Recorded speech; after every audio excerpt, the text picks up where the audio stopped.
El Estado argentino es un gigante, pero un gigante secuestrado, un gigante atrapado, maniatado, pero secuestrado y atrapado ¿por quién? ¿Y por qué?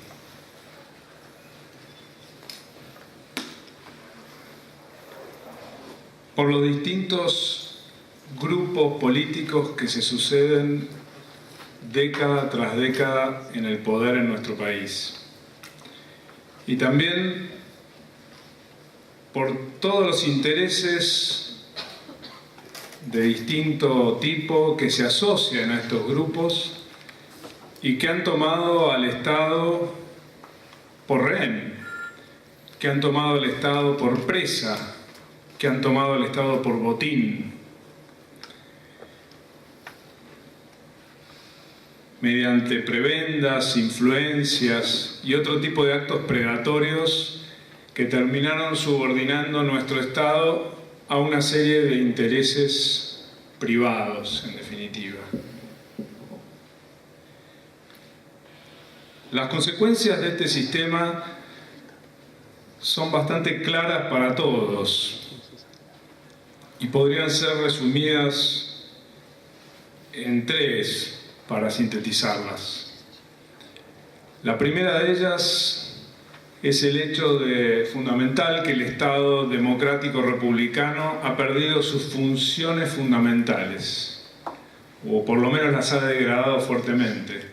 Si nos ponemos a pensar, para sintetizar también la idea, en las tres funciones fundamentales que podríamos mencionar sobre el Estado, podríamos decir la protección de los derechos individuales y sociales, podríamos mencionar la administración de una justicia imparcial y podríamos también hablar de la producción de bienes públicos fundamentales para el progreso y el bienestar del país.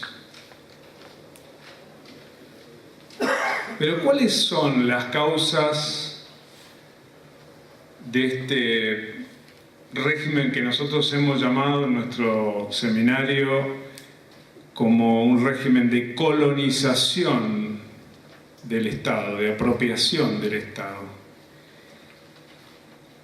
¿Qué causa profunda está detrás de este sistema? Evidentemente, nuestras instituciones son bastante claras en cuanto a las reglas de juego que deberían regir el funcionamiento del Estado, y principalmente la institución fundamental que rige nuestro país es la Constitución. Y en la Constitución está muy claro estas tres funciones que antes mencionaba acerca del Estado. Por lo tanto, creo que todos más o menos coincidimos en que el problema no pasa por esas reglas formales en las cuales podríamos resumir la idea de instituciones como el problema fundamental del Estado argentino, sino más bien de todas esas reglas informales, de esas prácticas, de esas maneras de actuar, que aún quizás no tocando formalmente las reglas de juego institucionales, como la Constitución, que permanece, que subsiste, sin embargo van minando, van carcomiendo por dentro del Estado argentino a través de estas formas, en el fondo corruptas, de tratar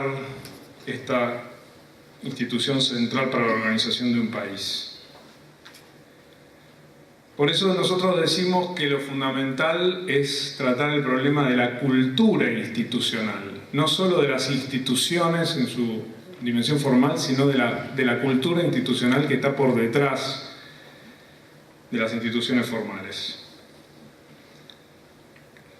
Creo que en este seminario, a partir de la reflexión que nosotros hicimos estos 2 años de seminario y en estas jornadas, una de las grandes preguntas que deberíamos empezar a reflexionar entre todos es cómo podemos pasar de este tipo de cultura o de incultura institucional en la que nos encontramos en la Argentina a una cultura institucional que vuelva a poner de pie al Estado argentino en sus funciones fundamentales, que son la administración de justicia, la imparcialidad frente a la ley y la provisión de los bienes públicos, con fines fundamentalmente al bien común de todos. Casi todas las teorías del cambio social sostienen que es muy complejo el paso de una cultura institucional a otra mejor. Hay muchísimos factores en juego. Hay factores históricos del pasado, hay factores estructurales. Hay también un proceso evolutivo muy difícil en el cual intervienen muchísimos actores y por lo tanto el cambio parece imposible. Un factor esencial es la educación. La educación es el proceso por el cual internalizamos ciertos valores, ciertas prácticas, las hacemos propias, las encarnamos y después a partir de esa internalización las volcamos en nuestra vida en común y vamos haciendo vivas las instituciones que formalmente existen, pero que si no están animadas por las personas no pueden funcionar. Ya lo dijeron varios de los participantes del primer panel. Sin embargo, también el sistema educativo en la Argentina está tomado por el mismo régimen de colonización y apropiación privada, podríamos decir, en el mal sentido de la palabra. Nuestro sistema educativo está tironeado por miles de pequeños liliputienses que lo devoran, buscando cada uno su propia quinta, su propio interés, su propia agenda, desapareciendo lo que fue en la Argentina verdadero milagro del sistema educativo. ¿Qué hacer entonces? Si ya no nos queda tampoco esa estrategia fundamental que es el proceso de la educación, o queda tan poco de aquello que fue nuestro sistema educativo. Sin embargo, volviendo a las teorías del cambio social, a las que hacía referencia hace un minuto, algunas de ellas, muchas son deterministas, ¿no? Consideran que no hay mucha salida a los procesos estructurales. Sin embargo, hay otras muy interesantes que muestran que hay una brecha siempre en toda sociedad, hay siempre un margen, hay siempre un espacio para un factor fundamental, que es el factor del individuo, que es el factor del agente, del actor individual, de aquel que con su voluntad, con su libertad y responsabilidad, abre un camino para que los procesos que son lentos, los procesos sociales que son lentos, se aceleren y cobren una dimensión nueva. Ahora, evidentemente, como también se mencionó aquí, no todos los individuos en la sociedad ocupan el mismo lugar. Algunos ocupan un lugar subordinado, diría, condicionado fuertemente por las estructuras sociales. Otros ocupamos lugares donde el margen de acción es importante y sin embargo dejamos los espacios vacíos. Hablamos de dirigencia de un país, de una sociedad, cuando nos referimos a ese conjunto de individuos, que es un grupo social claramente visible, no solo político, empresarial, eclesiástico, académico, que puede actuar y se retira del escenario, que puede tener una incidencia y no termina de actuar. A esos actores me refiero cuando hablo del factor fundamental del cambio en la Argentina, el cambio a través de los dirigentes que toman la dirección y que van hacia un lugar determinado y no giran alrededor del sistema vigente. Hay numerosos casos en los últimos 40, 50 años en el mundo que demuestran que cuando hay dirigentes con visión de largo plazo, con conciencia del problema, como el problema que estamos tratando en esta jornada, con capacidad de sacrificio de sus intereses, con apertura ideológica, incluso sacrificando también parte de sus presupuestos mentales, y con capacidad de diálogo, ya lo decía también algún panelista en el anterior panel. Se dan casos de dirigencias que producen cambios. Un cambio muy conocido fue lo ocurrido en España en este sentido con los pactos de la Moncloa. Todos lo recordamos. En el mundo hispanoamericano esto quedó grabado a fuego. Es como el modelo ideal, ¿no? Quizás no haya sido tan ideal, pero nosotros lo vemos como una dirigencia que luego de 40 años de drama y de enfrentamientos se cansó de girar sobre sus propios conflictos y salió adelante con algo distinto, con algo nuevo, pero que tenía una base en esas personas concretas, en esos dirigentes concretos que vieron la brecha y avanzaron juntos. Pero el caso de la Moncloa no es el único. También podemos mencionar el caso sudafricano, que es ejemplar, el paso de un régimen racista a un régimen de república democrática. ¿Qué líderes? ¿Qué capacidad de trascender sus pequeñas agendas personales? De olvidar el pasado, de avanzar hacia el futuro con inteligencia, con apertura. También podríamos mencionar más cerca de nuestro el caso chileno.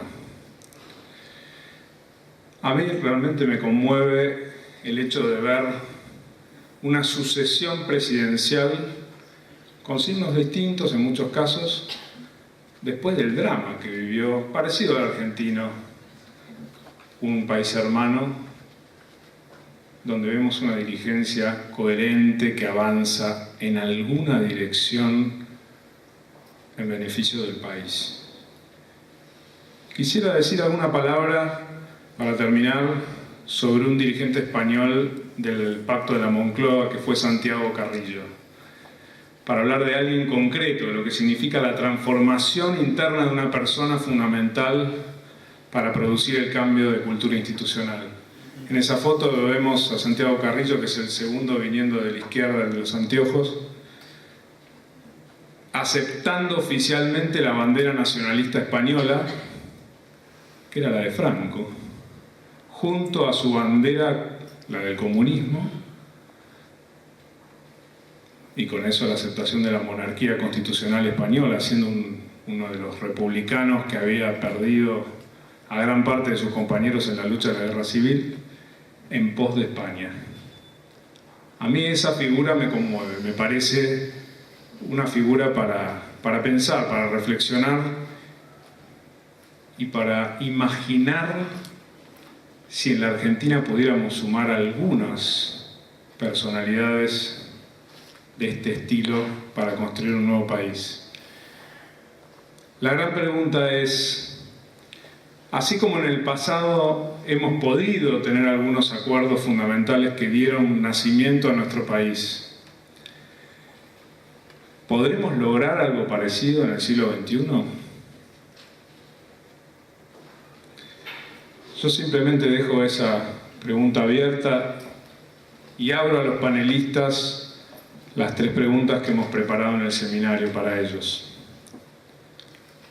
La primera es, en primer lugar, la pregunta subyacente, que no es que está implícita en las que voy a mencionar, es si están los panelistas de acuerdo con este diagnóstico que nosotros venimos planteando en el seminario acerca de nuestro drama cultural, en el fondo, detrás de nuestra crisis como país y como Estado. ¿Cuál sería la identificación de ustedes del problema fundamental de nuestra cultura institucional según la propia experiencia de cada uno? Si la ven cercana a estas ideas o no, o en qué sentido sí, en qué sentido no. Una segunda pregunta es ¿cómo puede un dirigente concreto de carne y hueso contribuir a modificar esta problemática? Yo cité el de Carrillo para citar el más fantástico en un momento clave. Creo que hay muchas personas con capacidad de producir cambios y la pregunta es, ¿qué deberíamos pedirles a nuestros dirigentes o a nosotros mismos en cuanto ocupamos ese lugar quizás? ¿Y cuál sería su propuesta, la propuesta de cada uno, y qué medidas a corto y largo plazo tomaría para comenzar a cambiar esta realidad institucional que sufrimos los argentinos? Muchas gracias.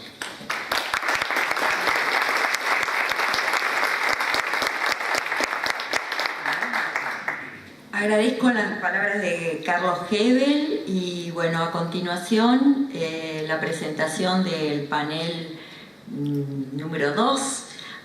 En primer lugar, Nélida Carmen Cervone, decana de la Facultad de Psicología de la UBA, el señor Gustavo López, Marcos Novaro y Luis Alberto Romero. En este orden comenzarán su exposición de 7 minutos, basándose, obviamente, o guiándose por estas preguntas que les hemos formulado.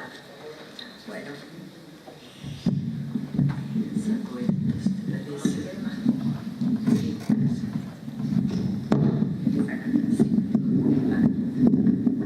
Así lo usamos. Bueno, buenos días. En realidad estoy aquí en lugar del rector Barbieri, que había sido invitado, el rector de la Universidad de Buenos Aires, quien me pidió especialmente que se disculpe, que lo disculpe ante ustedes por no poder estar, porque bueno, estuvo en una reunión durante todos estos días de viaje, y además me pidió especialmente que les transmitiera el mayor de los deseos de que transcurra productivamente esta jornada, y también la importancia, ahora sí, la importancia de esta jornada y de la relación con el seminario que vienen realizando en la UCA. En cuanto a la primera pregunta, me voy a referir en primer lugar a algunas cosas que sucintamente trataré de desarrollar, que caracterizan la época actual, que dan contexto a muchos de los problemas de Argentina, para luego pasar a identificar lo que considero los problemas fundamentales de nuestra cultura institucional. En primer lugar, quiero referirme justamente en relación a estos puntos que tienen que ver con la época actual. Me refiero a grandes cambios y transformaciones a partir de la segunda mitad del siglo XX, tanto en los modos de producción y en la organización social. No profundizaré en estos procesos, pero me gustaría enumerarlos porque dan contexto, repito, a la situación de Argentina. A nivel político y social se puede señalar un retroceso importante del Estado benefactor y una tendencia creciente al desempleo mundial. Sobre el tema de la globalización, que tanto hablamos, hay que tener en cuenta que ha producido una fragmentación creciente del mundo social.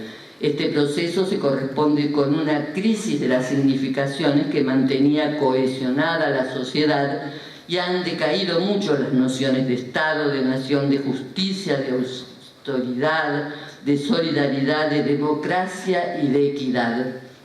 Se ha producido a su vez un cambio en la construcción de las subjetividades, actualmente fragmentadas o en crisis o en transformación.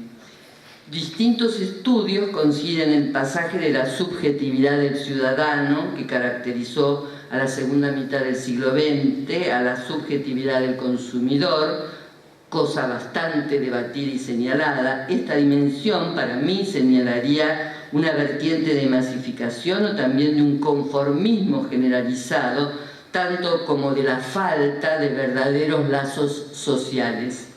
También es necesario destacar cambios fundamentales, a los que me he dedicado a estudiar hace años, en los procesos familiares, declinación de la autoridad parental, nuevas configuraciones familiares y diversidad en las formas de ejercicio de la parentalidad.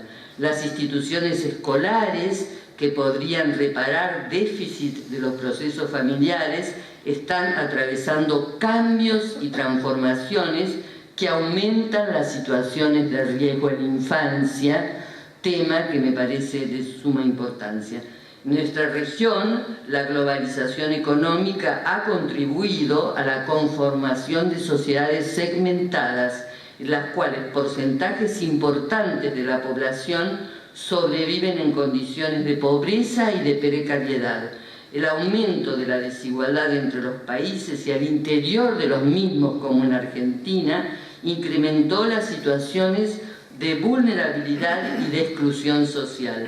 Se observa cada vez más la división de la sociedad en dos grupos: una minoría con los recursos para competir y un grupo de mucha importancia, menos afortunado, que se debate en un terreno de marginación y también de mucha incertidumbre. En Argentina, en estos últimos 31 años, los cortes y las discontinuidades que hubo en la vida democrática durante el proceso y la pérdida de la institucionalidad desde la dictadura militar todavía repercute fuertemente en el funcionamiento de las instituciones y en el cumplimiento de las funciones específicas de cada una. A partir de la recuperación de la democracia, creo que se han realizado muchos procesos colectivos que buscaron y siguen buscando la reconstrucción de modelos en el campo de la educación, por ejemplo, lo que fue prohibido durante tanto tiempo, desarrollar actividades formativas integradas a un proyecto ideológico y político de compromiso social.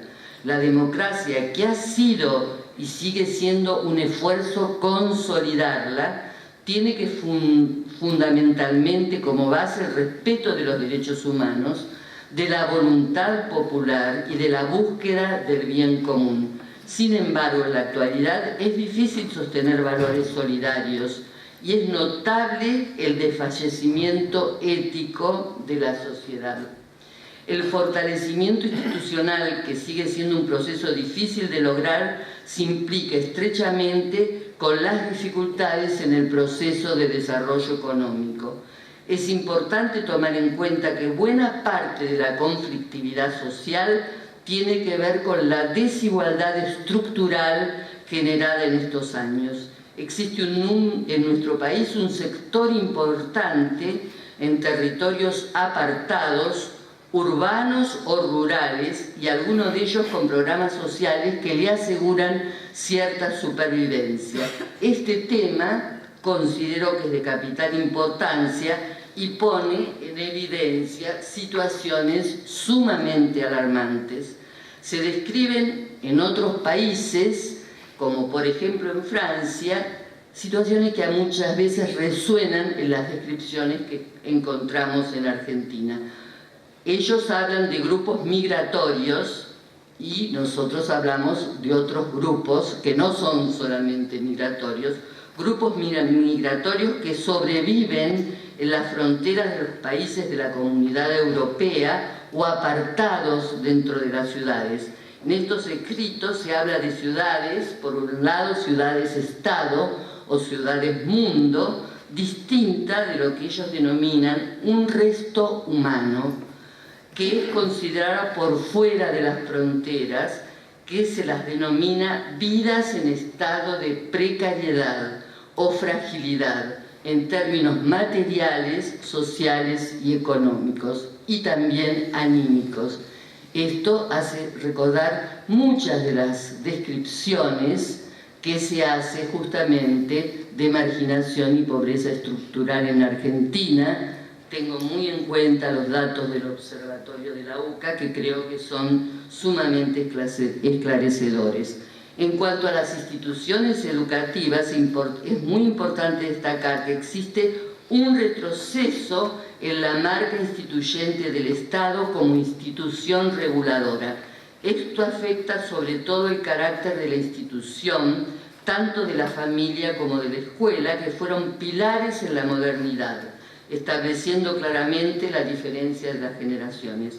En las escuelas no hay certezas en cuanto a la forma de intervenciones posibles. La escuela se queda sin mandato socialmente válido y por ello no puede intervenir en el campo de la cultura, ni mucho menos modificar el campo de las representaciones y de las significaciones sociales especialmente de un sector muy marginado. El horizonte actual, signado por la incertidumbre, por la aceleración de los cambios y la diversidad de significaciones construidas por el conjunto social, si bien posee una faceta que genera mucha inseguridad, incertidumbre y confusión, plantea como un desafío, una nueva oportunidad que todos tenemos en el hacer y en el proceso de transformar. En cuanto a la segunda pregunta, creo que un dirigente puede contribuir a modificar esta problemática, en primer lugar, conociendo el contexto actual de la época y profundizando en la situación específica de Argentina. Es necesario para los dirigentes de todo tipo aceptar datos y construir diagnósticos y conformar grupos de trabajo fuertes en sus intereses genuinos para planificar un programa que tenga como objetivo prioritario recuperar el lugar del Estado, interpretar las demandas sociales, punto esencial, y proponerse generar políticas públicas de corto y largo plazo. En ese sentido, considero que es muy importante que una movilización política sostenida en la relación directa entre el dirigente, el líder, una vez que ha llegado al poder, y el pueblo, que pueda incluir formas institucionalizadas de intermediación, porque si no produce efectos negativos que refuerzan el proceso de autoritarismo y los fenómenos llamados de masa y líder en muchas disciplinas. Las instituciones ocupan una función mediadora entre los sujetos y el poder. Se establecen normas y reglas de funcionamiento que ponen a salvo cualquier intento de autoritarismo. En una planificación apegada a los canales institucionales, es fundamental que las políticas públicas tengan en cuenta situaciones prioritarias. Considero, tanto en los dirigentes como en sus grupos, temas para mí fundamentales. La situación de crisis de la infancia actual en Argentina, de la escuela, la desigualdad estructural instalada en la población y que profundiza cada vez más el desfallecimiento ético de la sociedad. Otro tema que considero prioritario.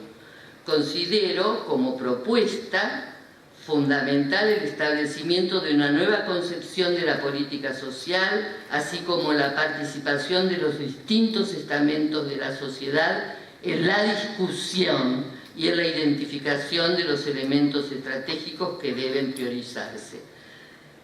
Hoy se habla del ciudadano emancipado más que del ciudadano asistido. El desafío para la sociedad argentina es el apego al Estado de Derecho. El fortalecimiento de las instituciones democráticas es la forma de evitar el autoritarismo y la conflictividad social. Es necesario incluir la respuesta social y la demanda social, que tiene distintos niveles de organización y ayuda a la construcción de un consenso social. En el curso de esta práctica de respuesta social organizada y de búsqueda de la verdad, se constituyen nuevas representaciones sociales que ayudan a reparar la malla social institucional de nuestro país. El tema de la educación, sobre todo de la educación inicial, primaria y secundaria, considero que es fundamental, que es justamente punto esencial en las políticas públicas. También considero que en la educación universitaria es fundamental la ley de educación superior, ser discutida por todos los actores y por todas las universidades públicas y privadas que estén realizando acciones que ponen en contacto la universidad con las verdaderas problemáticas. Bueno, muchas gracias.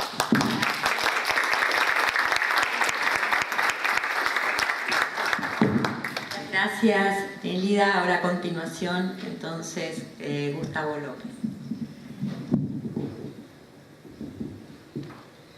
Bueno, muy buenos días.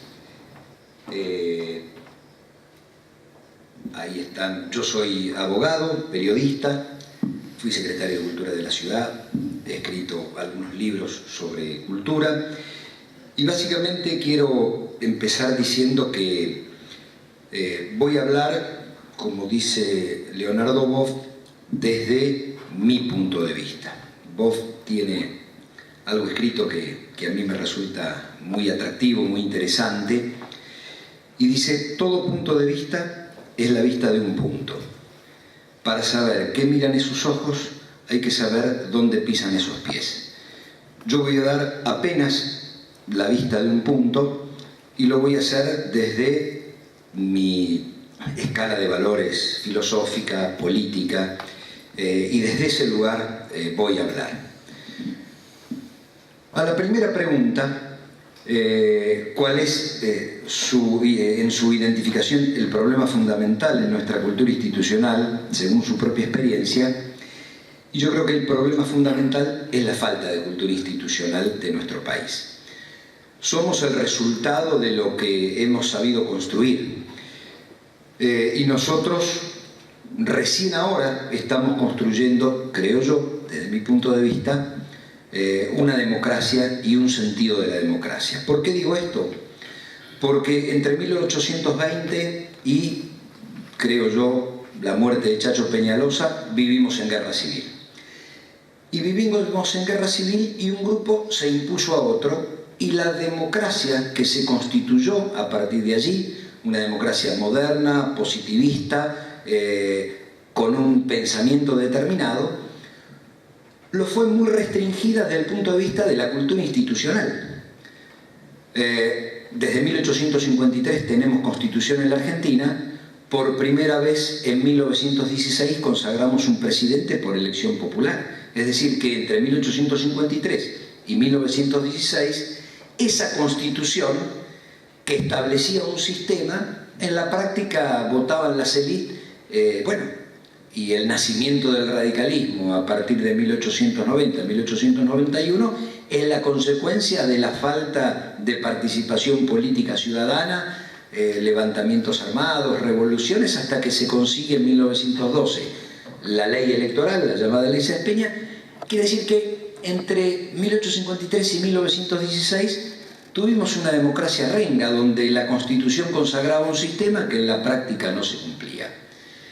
Pero ese proceso de democracia representativa duró hasta 1930, y en 1930 inauguramos un periodo que tuvo más gobiernos militares, más gobiernos fraudulentos y más gobiernos con proscripciones políticas que gobiernos elegidos democráticamente por la voluntad popular.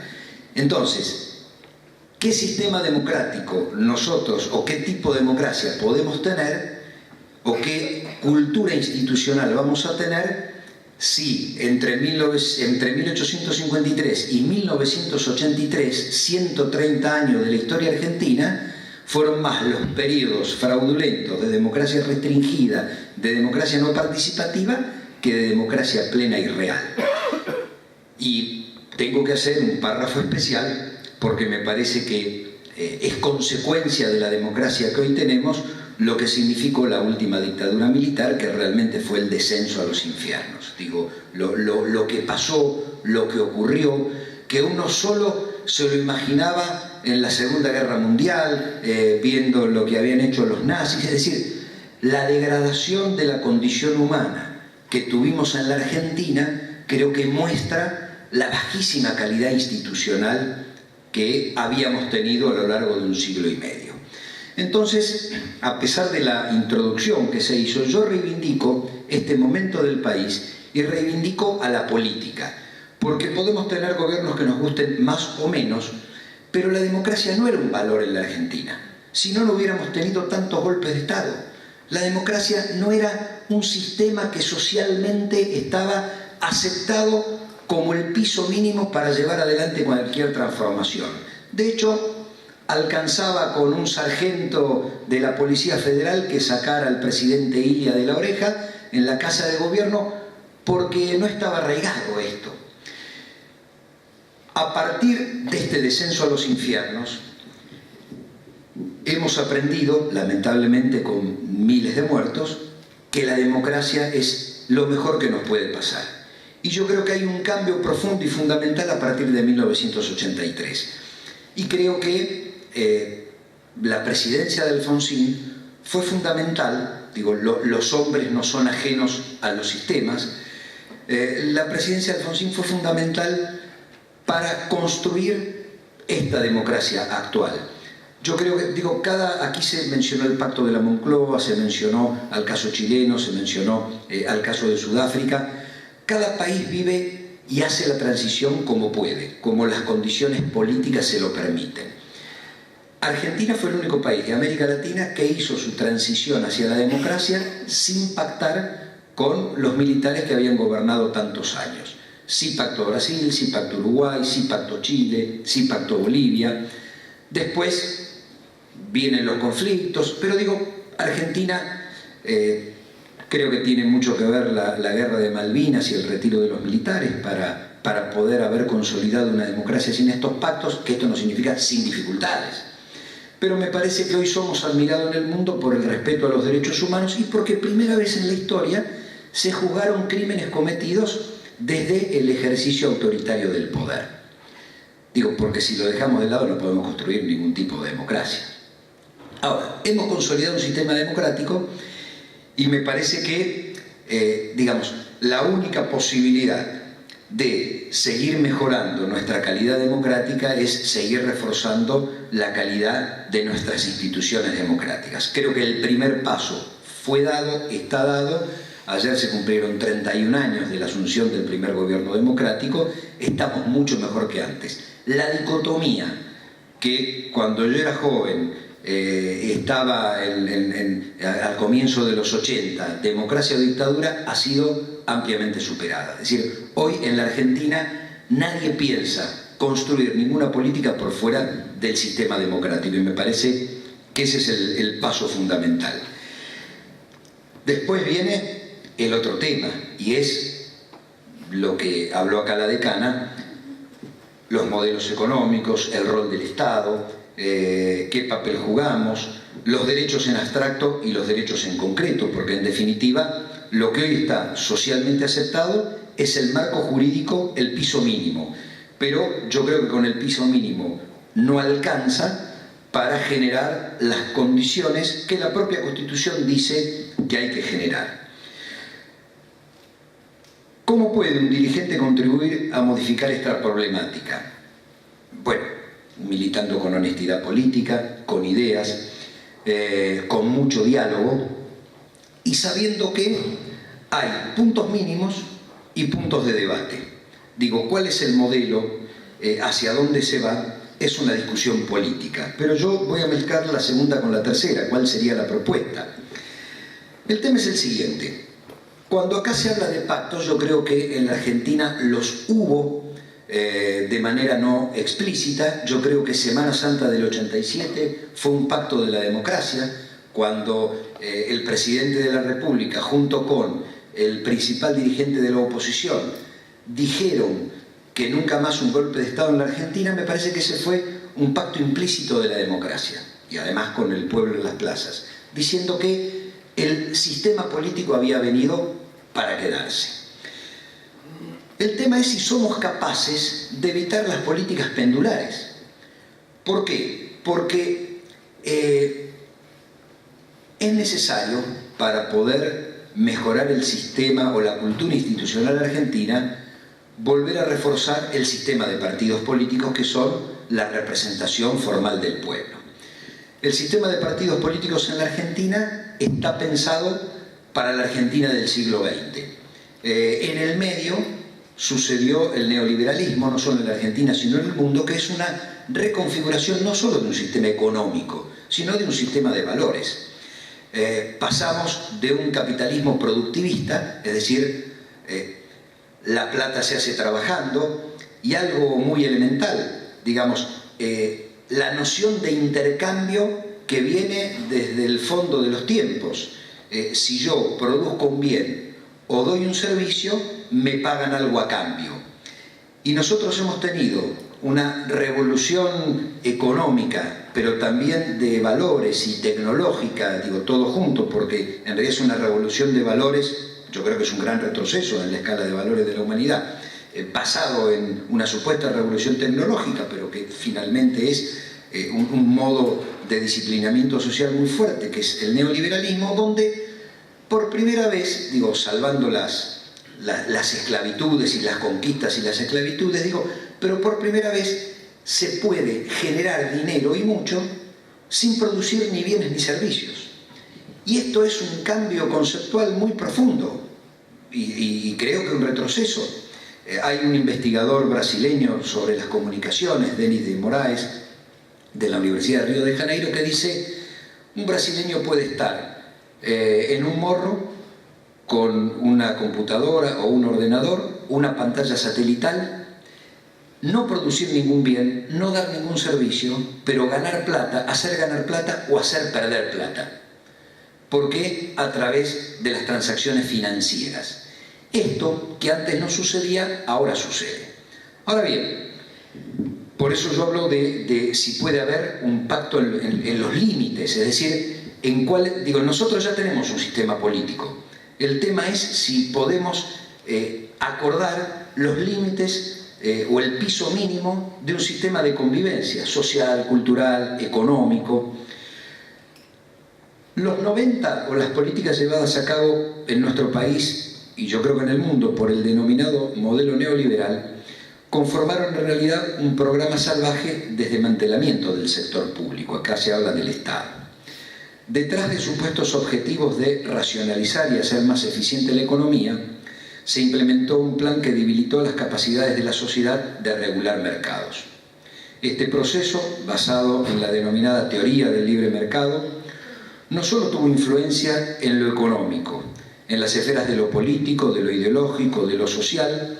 Se forjó una sociedad injusta y una democracia muy débil que no logró frenar los procesos de exclusión.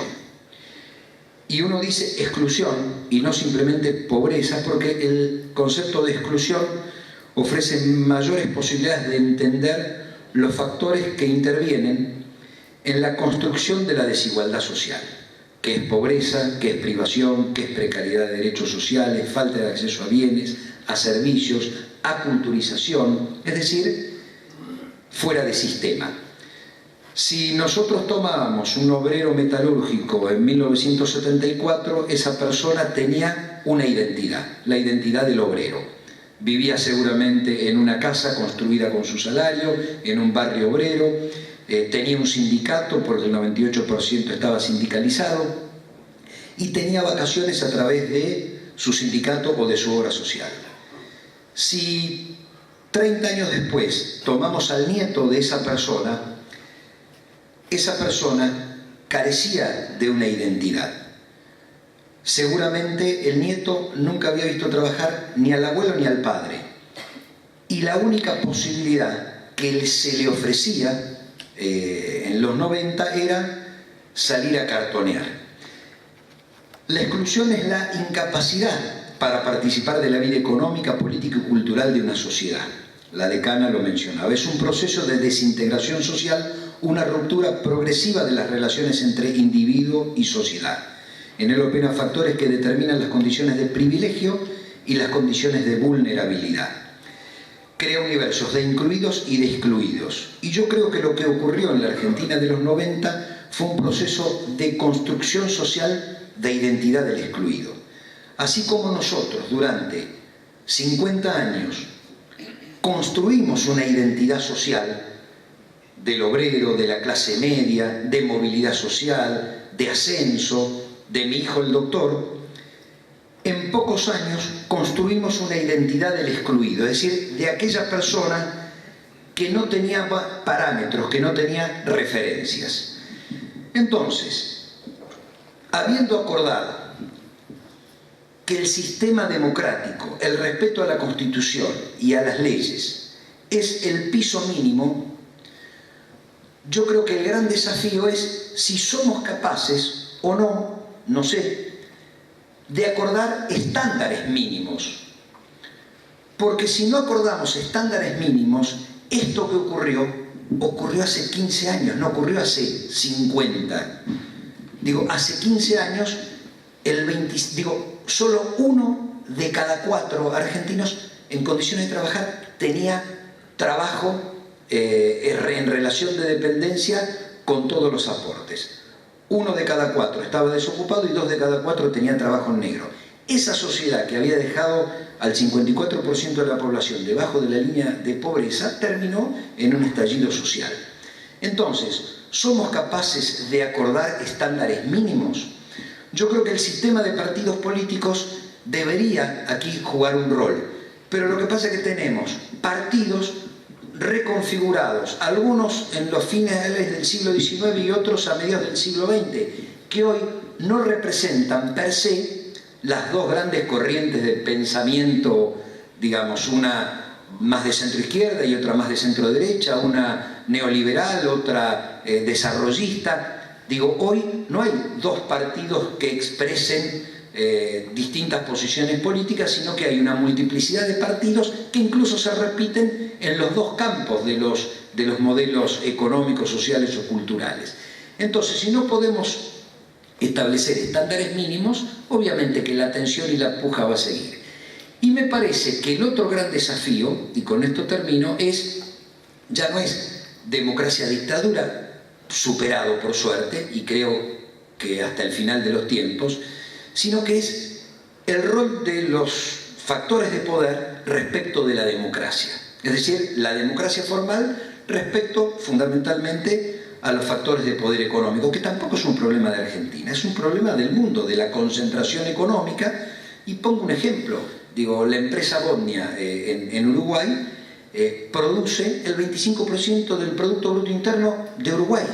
Entonces, el condicionamiento de una empresa hacia la política de un país por el tamaño de la concentración económica es fundamental. Entonces, la otra cuestión que hay que pactar como mínimo, si no seguirán las tensiones y veremos, digamos, la lucha política democrática las resolverá, es cuál es el rol del Estado, el Estado como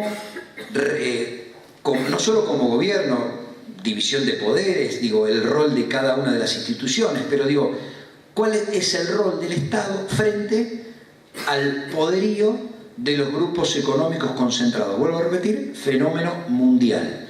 Me parece que hoy el sistema político debe dar esa discusión y ver si existen las posibilidades y las condiciones de que la voluntad popular, no importa quién gane, esté por encima de los intereses sectoriales. Gracias. Muchas gracias, Gustavo López. Bueno, ahora le toca la palabra a Marcos Novaro.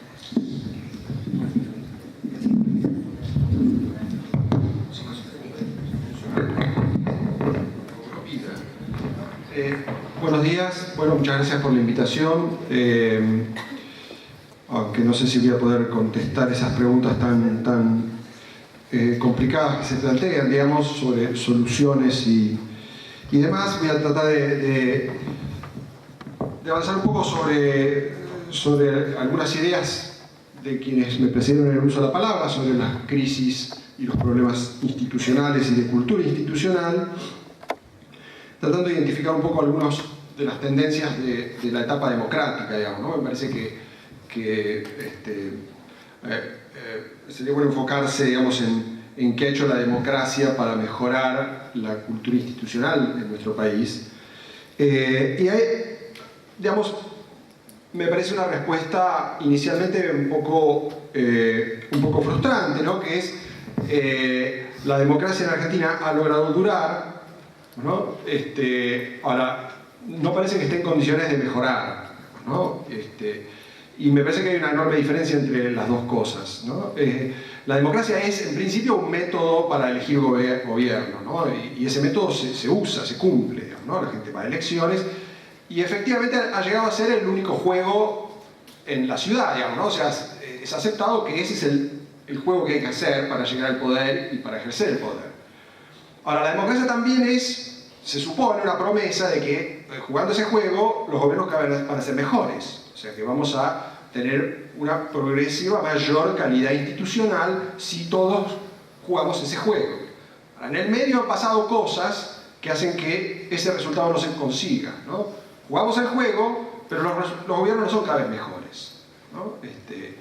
Y no parece ser algo que se pueda atribuir exclusivamente a las élites, no parece algo que se pueda atribuir exclusivamente a un defecto de diseño de las reglas. Parece que ser un problema más difuso, más extenso, que nos penetra y nos atraviesa como sociedad y que por lo tanto nos complica, ¿no? Porque no se trata de reformar la Constitución. Ya lo intentamos y las cosas parece que no mejoraron demasiado. Ya intentamos elegir gobiernos de distinto signo político, ¿no? Liberales, más intervencionistas, más progres, menos progres, peronistas y no peronistas, pero la cosa parece que no mejora, digamos, ¿no? Entonces da la sensación de que tenemos que explorar soluciones un poco más complejas y enfocar entonces en los problemas de cultura institucional parece ser una idea en principio atractiva, digamos, ¿no? Puede ser que nos ofrezca una visión un poco más compleja de problemas que lo son, digamos, ¿no? Que son complejos. Entonces, digamos, yo voy a pasar un poco para no repetir, ¿no? Algunas de las cosas que se dijeron en la presentación inicial, que me parece que yo comparto, ¿no? Que tiene que ver con déficits de la cultura institucional, ¿no?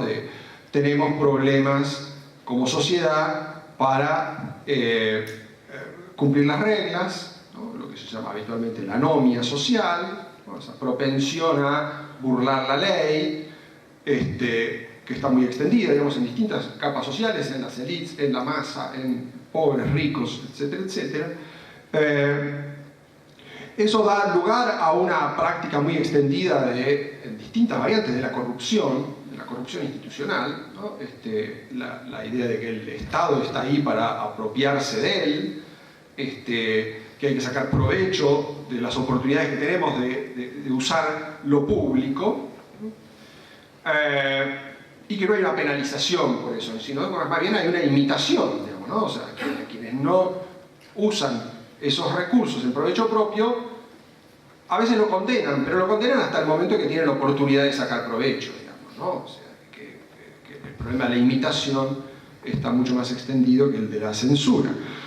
Y como fruto de esta destrucción de lo público, de la idea de que hay, digamos, cosas comunes que tenemos que cuidar, la fuerza que adquieren la lógica facciosa, ¿no? Si no hay una solidaridad colectiva pública, sí funcionan solidaridades que la reemplazan, ¿no? Son solidaridades más particularistas, más tribales, donde se reproduce la cooperación, pero es una cooperación que al interés general lo destruye, digamos, ¿no?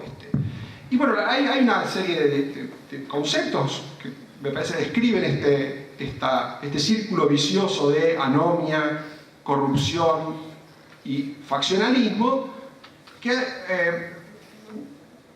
se puede describir, digamos, con el término de instituciones extractivas, ¿no? Las instituciones extractivas lo han seguramente podido ver ustedes en un libro que se ha hecho famoso en los últimos tiempos, que es el de Asimov y Robinson sobre por qué fracasan las naciones.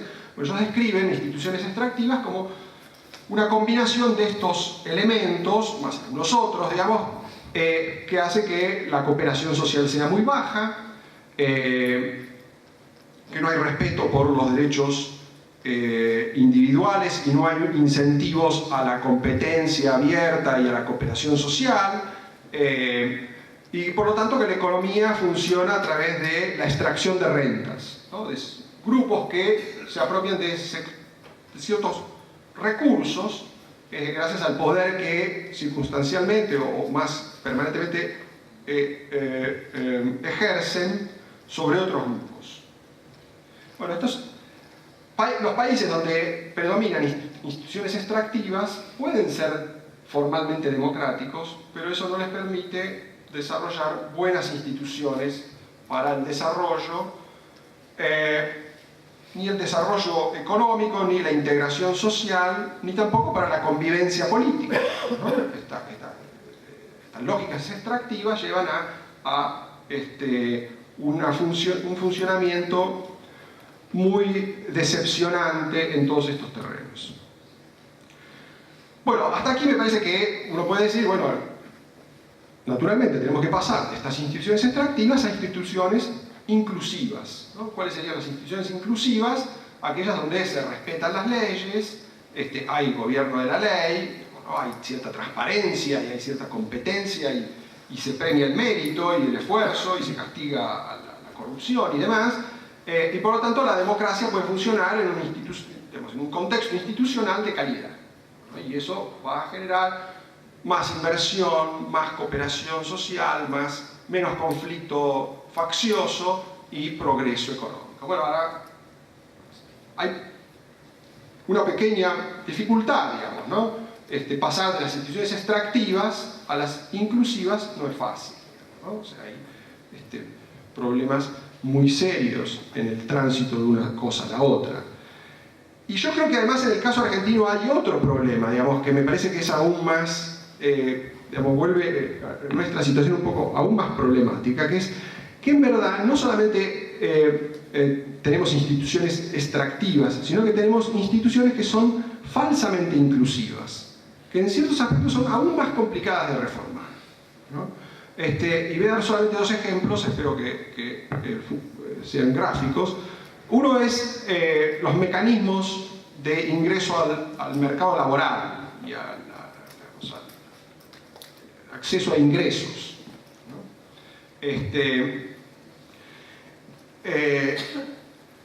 Efectivamente hay un bajo porcentaje de población que tiene plenos derechos laborales en Argentina, ¿no? Pero además hay una aún más baja proporción de gente que tiene esos derechos y que además hace un trabajo productivo, ¿no? Porque buena parte del empleo, siendo formal, legal y con plenos derechos, de todos modos es completamente improductivo, ¿no? Tanto en términos económicos como sociales.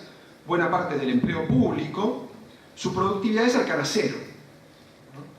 Ahora, es más difícil sacar a la gente de la exclusión laboral que sacar a millones de personas de una inclusión falsa. Y a las pruebas me remito, digamos, ¿no? Entre el 2002 y 2006, varios millones de personas salieron de la exclusión y adquirieron un empleo, ¿no? Bajó mucho la tasa de desocupación. Desde 2006 en adelante empezó a funcionar la maquinita del salario público en distintas variantes, y efectivamente mucha gente siguió saliendo de la exclusión, pero sobre todo empezó a entrar a un espacio gris, ambiguo y muy difícil de modificar de la completa inutilidad social. Y esto está en los datos, digamos, las cifras son incontrovertibles, ¿no? Entre los dos primeros 4 años, de 2002 a 2006, cada 10 empleos que se generaron en el país, aproximadamente entre 7 y 8 eran en la economía privada, y un poco más de 2 en el sector público. Desde 2006 en adelante se invirtió esa relación. Y hoy por hoy todo el empleo que se genera es público. El empleo privado se está destruyendo, ¿no? Entonces hoy es más de 10. El empleo público está reemplazando el empleo privado que se destruye. ¿Cuál es la mejora de los bienes públicos que hemos vivido desde 2002 en adelante? Bueno, muy poca. Entonces ahí está una falsa inclusión que corregir va a ser muy difícil. Otro ejemplo de falsa inclusión se da en el sistema educativo, ¿no? Es bueno que los hijos de familias de bajos recursos accedan a educación y accedan a más años de educación. Sí, efectivamente, ¿no? Eso es indudable. Y eso ha mejorado en la última década, ¿no? Hay más años de escolaridad, sobre todo en las edades iniciales, eso es muy bueno. Ahora, si uno ve los resultados, uno encuentra la defraudación del sistema educativo, sobre todo del sistema educativo público, que se practica sistemáticamente y que reproduce y aumenta las desigualdades sociales, ¿no? El sistema educativo público no combate la desigualdad, o no la combate suficientemente bien, y en muchos aspectos aumenta la desigualdad. Las posibilidades de acceso a un título secundario completo en las escuelas de menores recursos es mucho más bajo en Argentina que el promedio de la región. La diferencia en las pruebas PISA entre los rendimientos de escuelas de sectores bajos y de escuelas altas es mucho más desigual que en los demás países de la región. Y le ofrecemos una falsa inclusión, que es, por ejemplo, la prohibición de la repitencia. O ahora un nuevo invento que es la prohibición del aplazo. Y pronto vamos a prohibir la ignorancia, pero no vamos a combatir la ignorancia prohibiéndola, ¿no? O sea, vamos a garantizar que los hijos de familias pobres sigan siendo pobres. Y lo mismo sucede con el ingreso a las universidades, ¿no? Argentina es un país que defiende a rajatabla el ingreso directo a las universidades públicas y la educación gratuita en las universidades públicas. Se supone que eso es un igualador social, ¿no? Combatir la idea de un ingreso a través de exámenes, cosa que en muchos otros países latinoamericanos se viene haciendo hace mucho o se está empezando a hacer, ¿no? Que haya ingresos con examen a las universidades. Se supone que entonces se les ofrece una mayor oportunidad a los sectores pobres. Bueno, los alumnos pobres que ingresan a la universidad siguen siendo muy pocos y además tienen 10 veces menos posibilidades de graduarse que los alumnos promedio, no los ricos, de los promedio.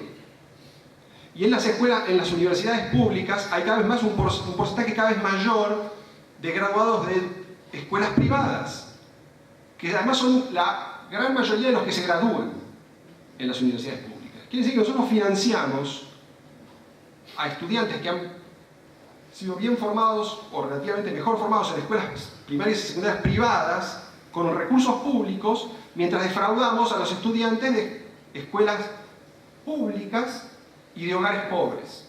Es un sistema de desigualación social envidiable, de segregación social disfrazado con el discurso progresista de la inclusión.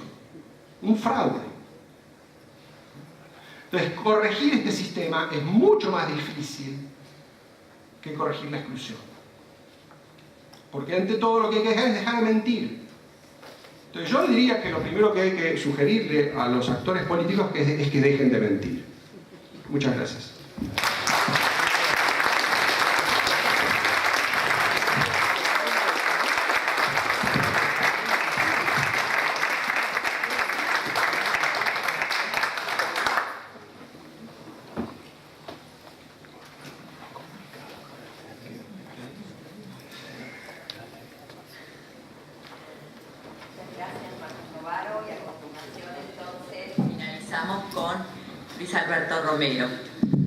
Bueno, muchas gracias por la invitación a la Universidad Católica y en particular a Enrique Aguilar y a Vicente Espechegil.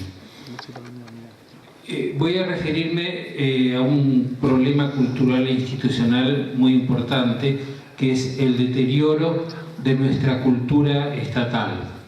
Este deterioro acompaña a la crisis del Estado, que en mi opinión ya lleva 4 décadas, e incluye a todos los involucrados en la vida estatal. Por un lado, a quienes son los servidores del Estado, y por otro lado, a aquellos, nosotros, cuya vida social es organizada por el Estado. Yo creo que hoy el punto culminante de esta crisis de estatalidad se concentra en la relación entre el Estado y el gobierno. No en la relación entre el Estado y los grandes poderes, sino en la relación entre el Estado y el gobierno. Creo que la diferencia entre las dos cosas es bastante obvia, apenas uno la piensa un poco. El Estado es lo que está antes y lo que queda, el gobierno es lo que gobierna durante el periodo que le toca y deja el Estado. El problema es cómo lo deja, ¿no? Yo creo que hoy, en un proceso que viene acentuándose por lo menos desde principios de los 90, tenemos mucho gobierno y muy poco Estado. Y sobre todo un gobierno que en el ciclo kirchnerista ha avanzado permanentemente sobre el Estado. Esto de Estado es un concepto complejo y voy a hacer una breve caracterización de las varias cosas que incluye el Estado, ¿no? En el centro, en el origen, en el meollo del asunto, está la ley. La ley igual para todos, el gobierno de la ley que se aplica y se respeta. Y en este aspecto nuestra cultura estatal es débil, en parte por la tendencia creciente de los gobiernos a avasallar la ley y en parte por el acostumbramiento social a vivir al margen de la ley, según aquella hermosa fórmula que acuñó Carlos Nino. En segundo lugar están las instituciones de gobierno del Estado y particularmente lo relativo a la República, división de poderes, los mecanismos de control del gobierno, ¿no? Yo creo que en este aspecto, y esto es un tema que hoy ha salido por muchos lados, hay un avance fuerte de los gobiernos sobre las instituciones. Yo obviamente lo remitiría a la dictadura militar y en segundo lugar dentro de la democracia a lo que ocurre desde 1989 hasta ahora y que veo materializado en las leyes de emergencia que el Congreso ha renovado permanentemente, ¿no? En ese sentido no creo que estemos hoy en el piso mínimo de las instituciones, sino en el segundo subsuelo. Pero del lado de los gobernados también hay un problema grave. Un problema grave que ahora sí necesito remontar un poco más al pasado, porque creo que desde los orígenes de nuestra democracia, es decir, desde 1916, la cuestión republicana nunca fue central. Yo creo que son dos cuestiones distintas, la cuestión democrática en el sentido de el pueblo votando y la cuestión republicana. El pueblo votando puede dar lugar a distintas formas de democracia. En ese sentido, no solo hemos tenido la antinomia dictadura o democracia, sino la otra antinomia que es democracia autoritaria o democracia republicana, ¿no? Y hoy, acabado ya la dictadura, nuestro problema es diría yo, la debilidad de la tradición republicana que nunca fue central en la democracia argentina desde la época de Irigoyen, ¿no? Frecuentemente se ha considerado que la democracia republicana era meramente formal. Hoy creo haber oído por ahí la palabra formal que sigue dando vueltas porque se la contrapone a lo sustantivo. Lo importante es hacer cosas, ¿no? Y no esas reglas que obstruyen la acción de los gobiernos que quieren hacer cosas, que ponen palos en la rueda a quienes han tenido una mayoría de sufragios, ¿no? Esto es un punto fuerte, yo creo, de nuestra cultura política y en ese sentido los avances de los gobiernos sobre las instituciones republicanas, la violación de la República, no es algo que haya conmovido mucho a la ciudadanía argentina, quizás hasta ahora. Quizás hasta ahora yo diría que en los últimos 2 o 3 años el tema de las instituciones republicanas ha empezado a ser considerado por distintos sectores, por ejemplo los empresarios, que hasta ahora no le habían prestado mucha atención. Y yo creo que en ese sentido ha sido muy eficaz la pedagogía republicana que quizás sin pretenderlo ha ejercido este gobierno y particularmente el último tramo de Cristina Kirchner, que ha sido muy eficaz, yo diría, en mostrar la importancia que tiene esta dimensión republicana. Este es un punto, ¿no? Ahora, hay un tercer punto que yo creo que es muy importante cuando se piensa en el Estado, que es la capacidad del Estado para hacer cosas. Genéricamente administrar, pero la palabra administrar es débil, ¿no? Se trata de gestionar y luego evaluar los resultados y corregir la gestión de acuerdo a la evaluación. Y esta es una cuestión de saber técnico, ¿no? Hay de expertos, ¿no? de funcionarios y de agencias estatales, ministerios, direcciones, institutos, en los que se acumula el saber sobre cómo se hacen estas cosas, o pueden no acumularse si los gobiernos no se ocupan de mantener vivo este mecanismo vital del Estado. Ahora, en este aspecto, el Estado argentino tiene una larga tradición de capacidad, yo diría una tradición más fuerte que la tradición democrática o la tradición republicana, que es la del saber técnico de sus agencias y de sus empleados, ¿no? Menciono en distintos momentos el Consejo Nacional de Educación, que fue una de las primeras grandes instituciones creadas por el Estado, el Banco Central, la Dirección de Vialidad, en fin, muchas, hasta el INDEC, podemos pensar en muchos lugares, el INTA, etcétera, donde se acumuló una tradición de experticia, de saber técnico.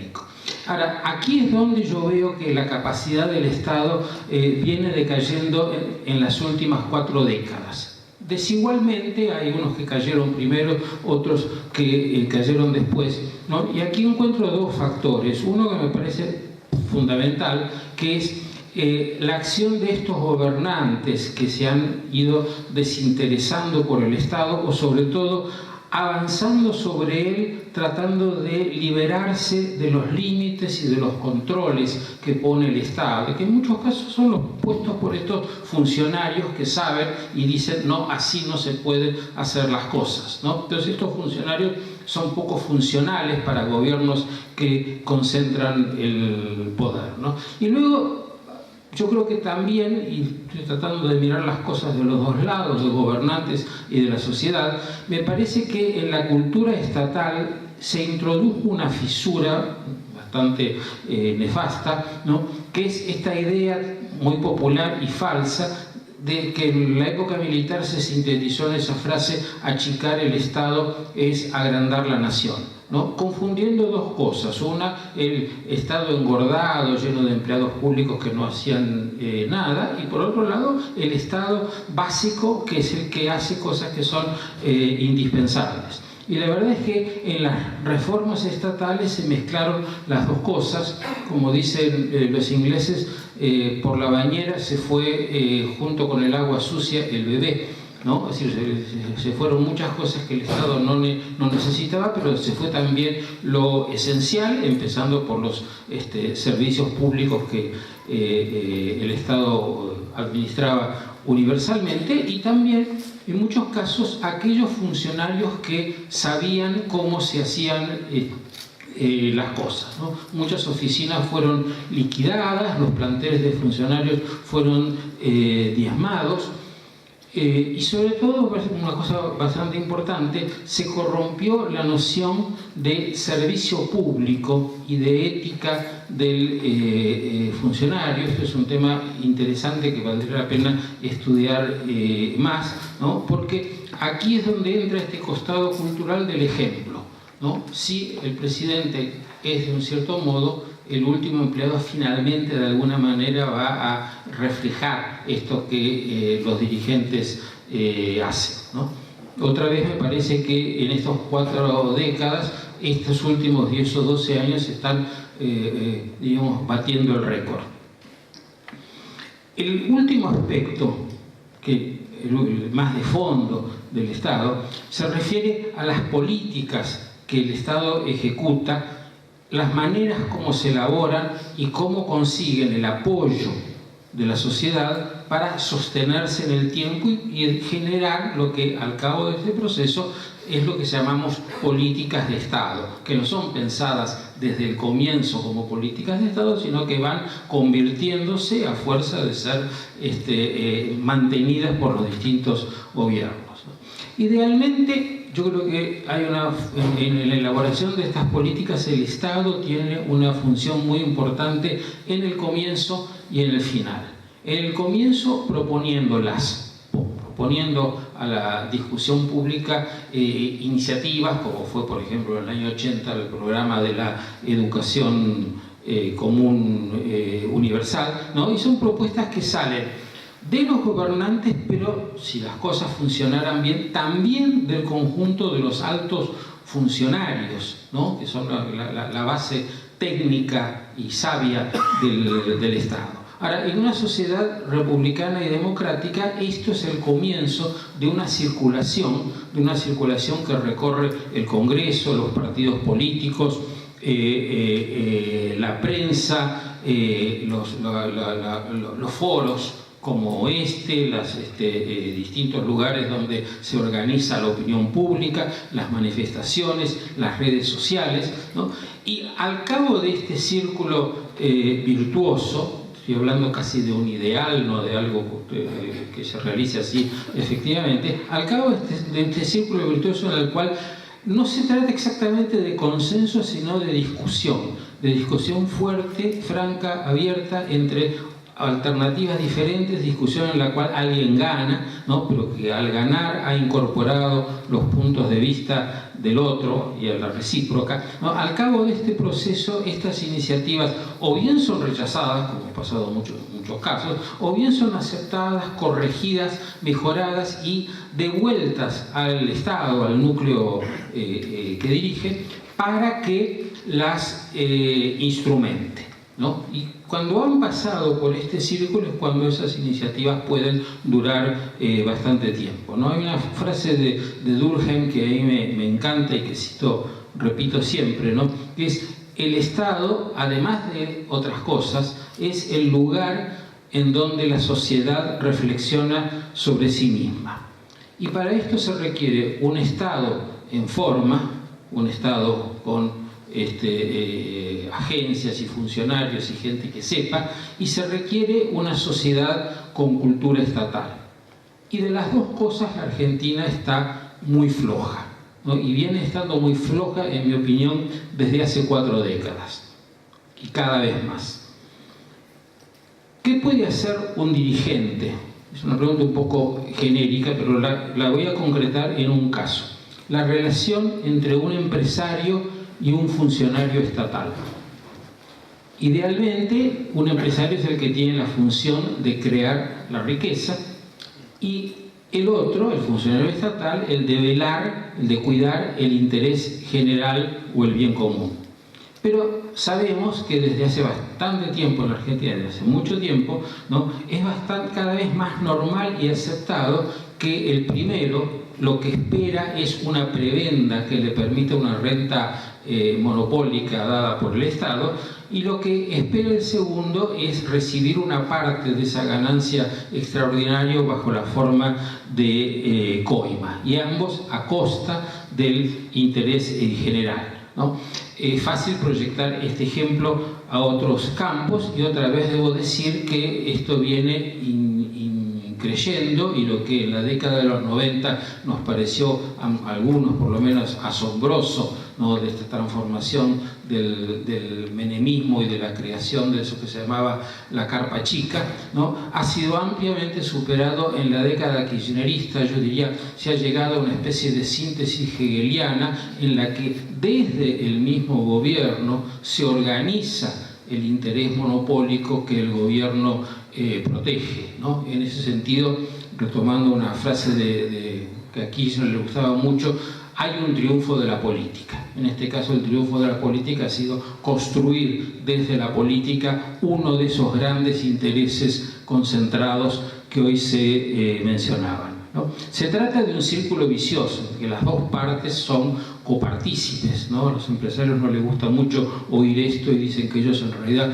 son víctimas, pero bueno, siempre son dos en una relación, que solo puede romperse, me parece, si alguna de las dos partes se propone romperlo, o porque descubre que no le conviene, o porque hay un mandato ético que lo impulsa a hacer algo distinto, o vaya a saber por qué, pero alguien tiene que empezar a romperlo y hacer algo que es muy difícil al principio, porque no le va a gustar ni a sus antiguos compinches ni a los que están del otro lado en la relación, ¿no?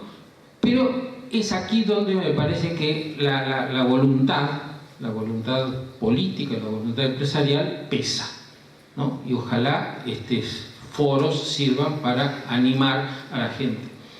La última pregunta es la más difícil de todo. ¿Qué podemos hacer hoy? No sé, me es más fácil descubrir la enormidad de los problemas que encontrar las soluciones, pero en lo inmediato, absolutamente cualquier gobierno que empiece a fin del año que viene, lo primero que tiene que hacer es emparchar el Estado.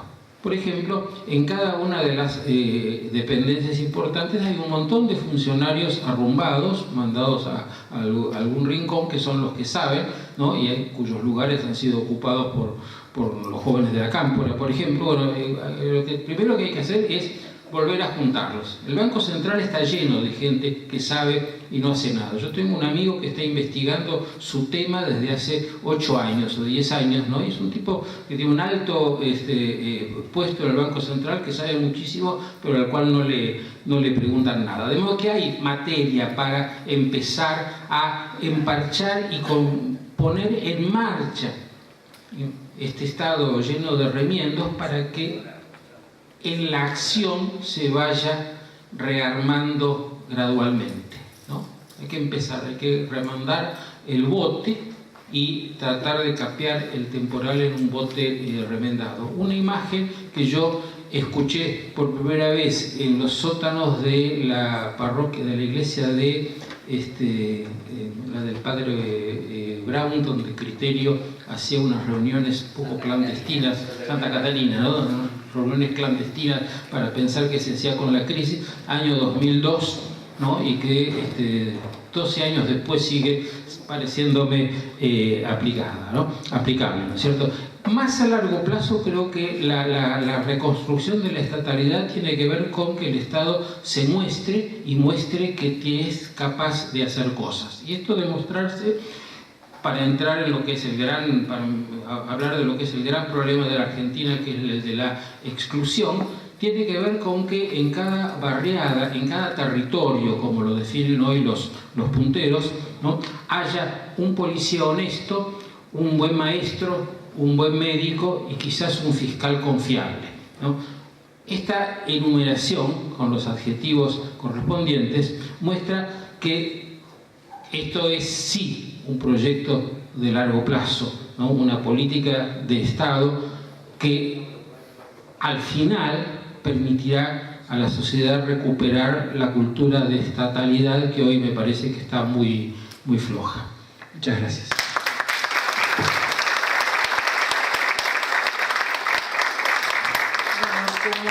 Estamos ya sobre el horario. Bueno, quería solamente, además de agradecerles la participación, decirles a los panelistas si había quedado, digamos, alguna respuesta pendiente entre ustedes.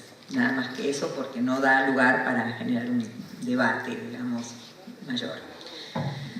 ¿No? ¿Todos de acuerdo? Bueno, muchísimas gracias entonces.